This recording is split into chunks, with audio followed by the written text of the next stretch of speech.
एक बार की बात है, एक छोटे से गांव में जो घने जंगल के किनारे बसा था, 4 दोस्त रहते थे, अनु, रवि, मीरा और छोटू। ये चारों दोस्त हमेशा एक साथ खेलते, हंसते और नई नई साहसिक योजनाएं बनाते। गांव के लोग अक्सर जंगल के बारे में डरावनी कहानियां सुनाते थे, लेकिन इन चारों दोस्तों के लिए जंगल एक रहस्यमयी दुनिया थी जो रोमांच से भरी थी। एक दिन गांव के सबसे बुजुर्ग व्यक्ति बाबा भैरवनाथ ने बच्चों को एक पुरानी किताब दिखाई। उस किताब में एक नक्शे का जिक्र था जो जंगल के बीच छिपे एक प्राचीन खजाने की ओर इशारा करता था। बाबा ने बताया कि यह खजाना सदियों से जंगल में कहीं छिपा है, लेकिन उसे पाने का रास्ता खतरों से भरा है। क्या ये सच है, बाबा? अनु ने उत्साह से पूछा। हाँ मेरी बच्ची, बाबा ने मुस्कुराते हुए कहा, लेकिन खजाने तक पहुंचने के लिए साहस, बुद्धि और दोस्ती की जरूरत होगी। बस यहीं से शुरू हुई हमारी बच्चों की कहानी। चारों दोस्तों ने फैसला किया कि वे इस खजाने को ढूंढने जंगल में जाएंगे। अगली सुबह सूरज उगने से पहले वे अपने छोटे छोटे बैग में रोटी, पानी की बोतल और एक मशाल लेकर जंगल की ओर निकल पड़े। नक्शा पुराना और फटा हुआ था, लेकिन उसमें कुछ निशान और संकेत थे जो रास्ता दिखाते थे। जंगल में कदम रखते ही हवा में एक अजीब सी ठंडक थी। पेड़ इतने घने थे कि सूरज की रोशनी भी जमीन तक मुश्किल से पहुंच पाती थी।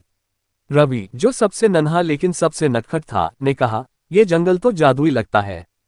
क्या पता यहाँ भूत भी हो? मीरा ने उससे चिढ़ाते हुए कहा, अरे भूत वूत कुछ नहीं होता। पहला संकेत नक्शे में एक विशाल बरगद के पेड़ की ओर इशारा करता था। चारों दोस्त उस पेड़ तक पहुंचे, जो इतना बड़ा था कि उसकी जड़ें किसी किले की दीवारों जैसी लगती थीं। पेड़ के नीचे एक पुराना पत्थर था जिस पर कुछ प्राचीन अक्षर लिखे थे। अनु, जो पढ़ने में तेज थी, ने अक्षरों को पढ़ने की कोशिश की। ये लिखा है, साहस का रास्ता चुनो, डर का नहीं। तभी पेड़ की जड़ों के बीच से एक गहरा गड्ढा दिखाई दिया। छोटू ने उत्साह में उसमें झांकने की कोशिश की, लेकिन अचानक एक जोरदार आवाज आई, जैसे कोई भारी चीज जमीन पर गिरी हो। दोस्त डर गए, लेकिन अनु ने कहा, हमें डरना नहीं है। वे गड्ढे में उतरे। अंदर एक लंबी अंधेरी सुरंग थी। मशाल की रोशनी में दीवारों पर चमकते हुए चित्र दिख रहे थे, जादुई जानवरों, उड़ते हुए पक्षियों और एक सुनहरे खजाने की तस्वीरें। सुरंग के अंत में एक बड़ा सा दरवाजा था जिस पर एक पहेली लिखी थी। मैं हूं वह जो रात में चमकता, दिन में छिप जाता, मेरे बिना नक्शा अधूरा, मुझे ढूंढो तो खजाना पूरा। चारों दोस्त सोच में पड़ गए। यह क्या हो सकता है? मीरा ने कहा। रवि ने अचानक चिल्लाकर कहा, तारा। ये तारा है, रात में चमकता है, दिन में छिप जाता है। सबने उसकी बात मानी और दरवाजे पर एक तारे के आकार का छेद ढूंढा। छोटू ने अपनी जेब से एक चमकता हुआ पत्थर निकाला जो उसने रास्ते में पाया था। उसने उसे छेद में फिट किया और दरवाजा खुल गया। दरवाजे के पीछे एक विशाल गुफा थी जिसके बीच में एक सुनहरा संदूक चमक रहा था। दोस्तों की आंखें चमक उठीं, लेकिन जैसे ही वे संदूक की ओर बढ़े, गुफा में अचानक हलचल मच गई। दीवारों से अजीब सी छायाएं उठने लगीं। ये छायाएं जादुई प्राणियों की तरह लग रही थीं, जो खजाने की रक्षा कर रही थीं।